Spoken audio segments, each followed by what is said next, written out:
COVID was a crazy time for all of us, but in construction, doors stayed open. In COVID, we'd been going for about a year and a half. We were doing well as a business.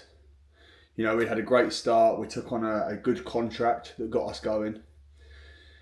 And we decided after that, after the first contract, after our first year, that we were going to start buying material. We used hire to get us going and then it got ourselves in trouble. Now, that's another story. And I have shared that before, and on this channel, I will dive into it in more detail. But the reason why I've mentioned it is because it is a key part to this story. So we started buying material, and we then, for a bricklayer on one of our first sites, were made aware of a new project that was about to come available in Fleet. Now, it was a big project. It was a big job. But it was coming towards the end of the year.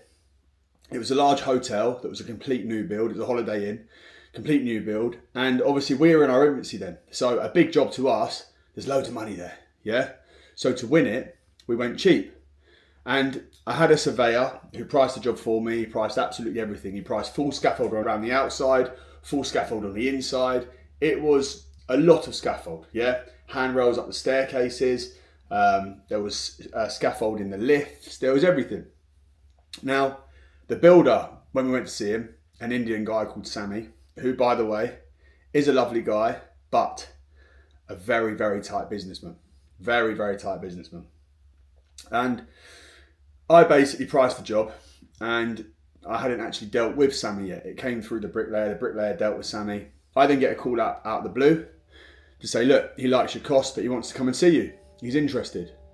I was obviously buzzing. You know, this was coming towards the end of the year. This was a big job, you know, at the time for us. I think we priced it at about 90 grand. Admittedly, if we were pricing it now, we'd be double. There's no two ways about it. But we were in our infancy, you know, and it was a big job. We priced it a little bit cheaper. We thought, oh, because it's a big job, there'd be loads of money. We quickly get it up. And that's another part of this story that's going to come later on. Now, I went there, and if I'm honest at the time, my experience in the industry was small. I'd only been in it for about 18 months. I never had scaffolding experience before, but I was the businessman, you know, I was the front man. I was the one who dealt with new business, you know, and I went to see Sammy. And basically he said, look, I like your cost. I thought, brilliant. He said, but I don't need everything you priced. He said, I only need the external stuff. Bear in mind, now, the job's just pretty much halved in price. But where he had us was, it was coming up towards the end of the year. It was nearly Christmas. We needed the job. Yeah. So we had a bit of material that we owned ourselves, and we were starting to come to the end of the hire. Now, to get the job going, we weren't able to buy the material for the job. So we had to use some of the hire material from another job. And that's where we started to get in a bit of a pickle. But again, that's a different video. So I'm going to stay on track with this. In the end, the cost for the scaffold was about 40 grand. It was about 40 grand in the end for the external scaffold, which, me seeing the job in my head now, is a joke. It's a Holiday Inn. It's a big hotel. Yeah, this is a monster. Really, the external scaffold, how long you wanted it for a year, you're probably talking 120 grand if you price it now. You know, I know I said double earlier, but really, that's probably what the external should have been, about 120 grand. We got it at 40. But what he said to us was that anything extra, he'll pay for once we're in there, and he'll pay the hire if it runs over. We were desperate at the time. I didn't have other work on, didn't have any online presence, weren't doing anything to market anything really. The website wasn't a lot. We were doing a bit through Yale, which was on the verge of useless. Sold a dream there. I said, cool, well listen, I didn't say this to him, but I had no other option, so I took the job. And in my head I thought, well, there's going to be extras inside, there'll be variations. Yeah, that's where I'll make my money. We'll make our money off of those. We'll just quickly we'll mob it, get the backup as quickly as we can, maybe make 20 grand profit or whatever. And basically we took the job on, started, and in fairness to Sammy, the money was tight. We needed the job, right? And it got to a point where it was a Friday, we were a bit tight, I needed 5 grand. And we'd started the job, And up until this point, I hadn't actually worked for anyone outside of the main contractor that we started with, Langham Homes. So, and Langham Homes' payment terms were 30 days. You know, I didn't work for any, we'd never worked for anyone really outside of them. And so in my head, I was on the back foot asking for any money early. And in fairness, I rang Sammy and said, Sammy, look, I need some money, we're tight here. Is there anything you can do? And in fairness to him, he literally said, how much do you need? In his Indian accent. And I say that in jest. I like Sammy. Hand on heart, I like Sammy an awful lot. He's very, very tight businessman. But once the deal's done, the money's there. He's a good man. And I have to stick to that as well. And he's made a lot of money. He's very, very wealthy. And that's probably why. And then basically, I said, look, I need $5,000. Can you do anything for me? He said, I'll put 10 grand in your bank straight away. And then literally he did. And to be honest, that for me there was like, it was like a release. I was so happy because I had wages to pay. It was getting to like 2 p.m. on a Friday. I was twitchy, other money wasn't coming in. And yeah, I was grateful, really grateful. But you got stuck into the job and it was just so much bigger than we'd thought, you know? And it's like anything. Do you know where jobs can get you, right?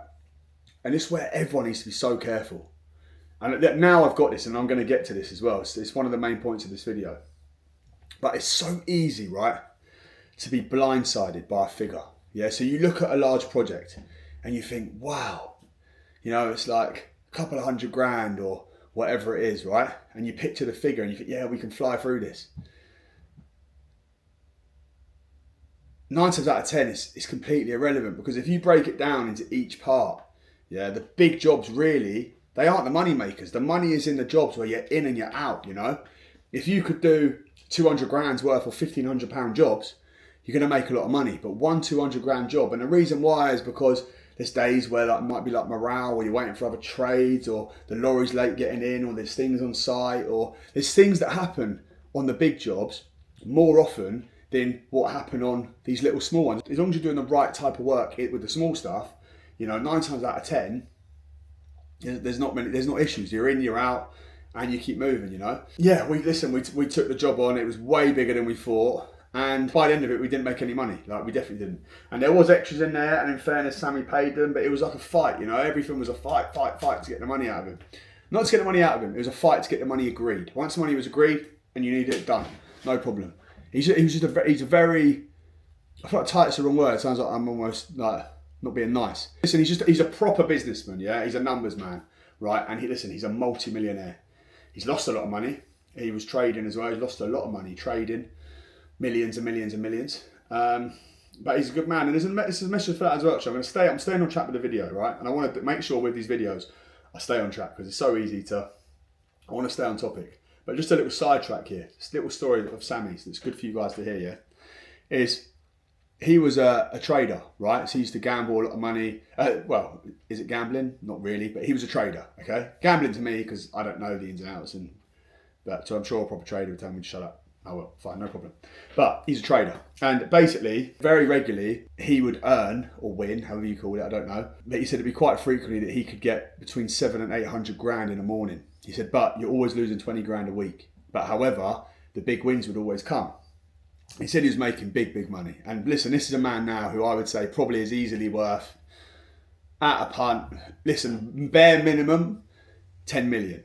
But he'd probably laugh at me if someone said that, because it's probably a lot more. And I don't actually know. But I would say it's got to be at least 10, probably a lot more, if I'm honest. He owns a hotel, big house. And listen, I don't need to get into that, that's Sammy's business. But he's a wealthy man, okay? Did this trade one afternoon, and he was sat there at his restaurant at the time. Sat above his restaurant and did this trade, put everything on it, thought it was a guarantee, and lost absolutely everything, lost every penny. Every penny. And all he had left was his house and his restaurant. But before that, you're talking a man, put it this way, I said, Sammy, how much did you lose? I said, millions and millions. And he went, it was a lot of money. And that to me, like, someone like him saying a lot of money, God, I'm sure it was probably millions and millions and millions. And he said, it's everything that he'd worked for and whatever else. But he said he got up, went to the bathroom, splashed cold water on his face, and put his shirt and tie on, went downstairs, ran his restaurant, and got the money back. And I think that there, you know, and this was very recently, and this is the whole point of the story, right? I'm just giving you a bit of a background of all of it because it's important. And basically, I just think that is mad. He went down. He said, "Look, I didn't cry to my wife." He said, "What's that going to do?" He said, "I had to sit up and go and get it back," and he did. You know, whether it's as much as what he had, I don't know. I don't know the numbers. I don't know what he's worth now. I don't know what he had then. My bet is he probably had about 50, and he's probably got back to about 20. I don't actually know though. But he's a good man. He actually had leukemia recently as well. He's got that under control, and he's just a warrior. He just keeps going. And even when he rang me saying he had leukemia, he's just a warrior and he keeps going, you know. And basically, going back to the fleet project and then getting on to the whole point of this video, is that once that job came to an end, I look back and it wasn't a great job for us, okay? His next project off the back of that, he tried to barter me with price. He tried to like throw the numbers around with me and to and fro and everything else. And I just said, "Sammy, like, the price is the price." I said, "I can't do it." And this would have been about a year and a half after the 2020. So you're probably going into like halfway through 21 now, maybe, in and around there. Because we started that in December. It's actually started December 19 and then carried through to start of 2020. So you're saying, like, I don't know, mid to end of 21. And I said, "Sammy, look, I can't do it." Like I said, "I can't do it. I can't make it work."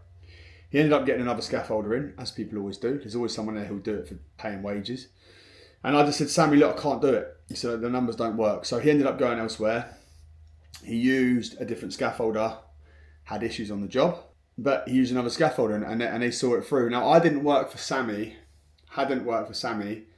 since that fleet job, right? And then he had another job come about in Cambly.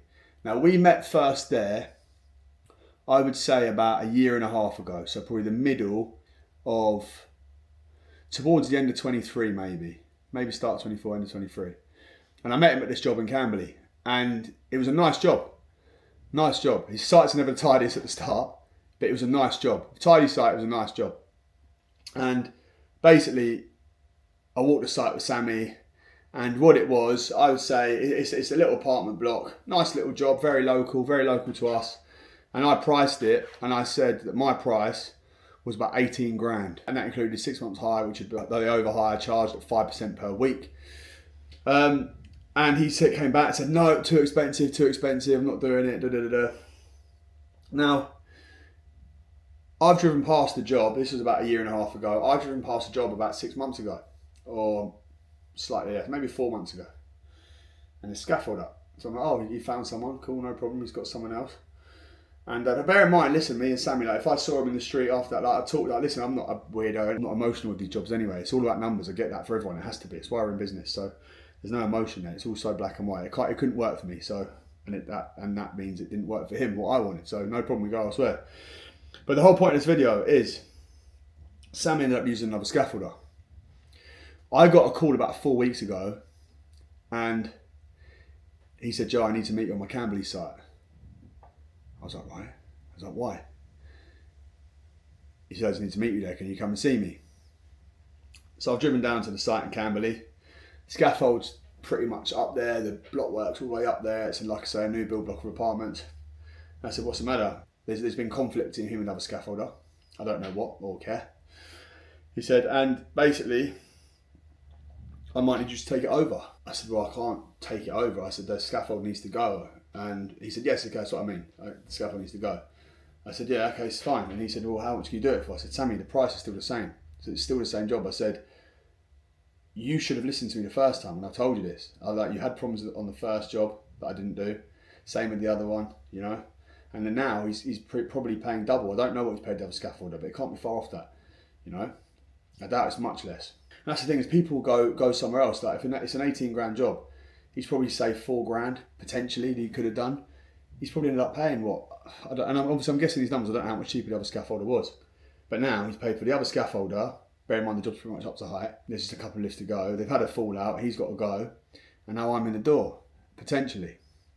So I said, "Sammy, it's the same money." I said, "Listen, send me the spec of what you need now. Obviously the fact is now it's less visits because it was bricklayer lift. So we put the first lift in up to where the brick height is. Once the brickies go up again, we lift it again, brickies go up again, we come back again, every 1.5 metres. But now, when they've got it pretty much up to height, I think we need to get it up to height, and then there's like one more lift, one more raise of the scaffold that we've got to do. So it's a nicer job now. I've said, Sammy, look, the price is still the same. The price is the price. I said, listen, I can either do it for that or I can't. There's no point in dropping the price. I don't need to. Like, I've got work on where people pay the right money, you know, almost like a little indirect sort of dig, if I'm honest. I said, okay, look, I'll send it through, send you what I need, put a price on it. I've sent the same price back as what I'd already said, yeah, because the scope was pretty much still the same. It just now is a nicer job, less visits. So he then sent an email back and asked me if I'd do it for 10 grand. I said no. I said, Sammy, and bear in mind, I laugh at him. Like, I'll laugh at him because I'm like, Sammy, like, mate, no, like, definitely not. And bear in mind, listen, I love the bloke to bits. I've got so much time for him. I really do, hand on heart. But he's just tight with his numbers. And I said, Sammy, no. I said, mate, listen. I said, if you'd gone for me in the first place, the price I said, we'd both be happy. I said, you've gone elsewhere. For whatever reason, it hasn't worked out. And now you're coming back to me. I said, there's no, like, no. I said, it is what it is. I never heard anything after he asked for 10 grand. And I said, no. It went quiet for a couple of weeks. And in my head, that's it, it's done. But that's like, it is what it is to me at this point. Like, we're moving on, you know. Like, I didn't get a call from him. He said, right, what can we do on this price? And I said, Sammy, I've told you.